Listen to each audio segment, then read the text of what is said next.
পূর্ণমন্ত্রীরা কে কোন মন্ত্রণালয় পেলেন? মির্জা ফখরুল ইসলাম আলমগীর, স্থানীয় সরকার, পল্লী উন্নয়ন ও সমবায় মন্ত্রণালয়। সালাউদ্দিন আহমেদ, স্বরাষ্ট্র মন্ত্রণালয়। আমির খসরু মাহমুদ চৌধুরী, অর্থ মন্ত্রণালয় এবং পরিকল্পনা মন্ত্রণালয়। শহীদ উদ্দিন চৌধুরী অ্যানি, পানি সম্পদ মন্ত্রণালয়। আ.ন.ম এহসানুল হক মিলন, শিক্ষা মন্ত্রণালয় এবং প্রাথমিক ও গণশিক্ষা মন্ত্রণালয়।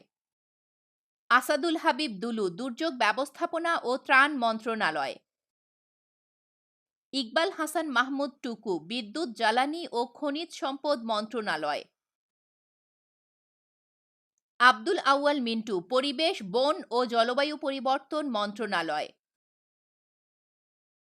হাফিজ উদ্দিন আহমেদ, মুক্তিযুদ্ধ বিষয়ক মন্ত্রণালয়।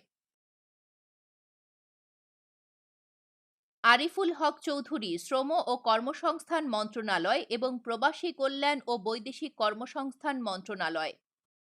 মোহাম্মদ আসাদুজ্জামান, আইন, বিচার ও সংসদ বিষয়ক মন্ত্রণালয়।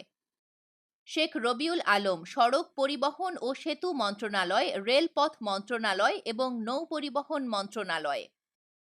আবু জাফর মোহাম্মদ জাহিদ হোসেন, মহিলা ও শিশু বিষয়ক মন্ত্রণালয় এবং সমাজ কল্যাণ মন্ত্রণালয়। ডক্টর খলিলুর রহমান, পররাষ্ট্র মন্ত্রণালয়। কাজী শাহ মোফাজ্জল হোসেন কায়কোবাদ, ধর্ম বিষয়ক মন্ত্রণালয়। মিজানুর রহমান মিনু, ভূমি মন্ত্রণালয়। নিতাই রায় চৌধুরী, সংস্কৃতি বিষয়ক মন্ত্রণালয়।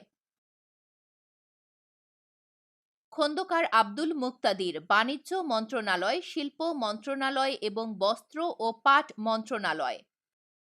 জহির উদ্দিন স্বপন, তথ্য ও সম্প্রচার মন্ত্রণালয়।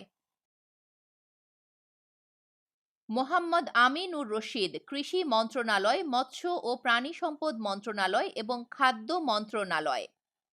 আফরোজা খানম, বেসামরিক বিমান পরিবহন ও পর্যটন মন্ত্রণালয়। জাকারিয়া তাহের, গৃহায়ন ও গণপূর্ত মন্ত্রণালয়।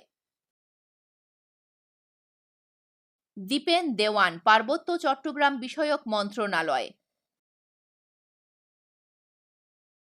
সরদার মোহাম্মদ সাখাওয়াত হোসেন, স্বাস্থ্য ও পরিবার কল্যাণ মন্ত্রণালয়। ফকির মাহবুব আনাম, ডাক, টেলিযোগাযোগ ও তথ্য প্রযুক্তি মন্ত্রণালয় এবং বিজ্ঞান ও প্রযুক্তি মন্ত্রণালয়।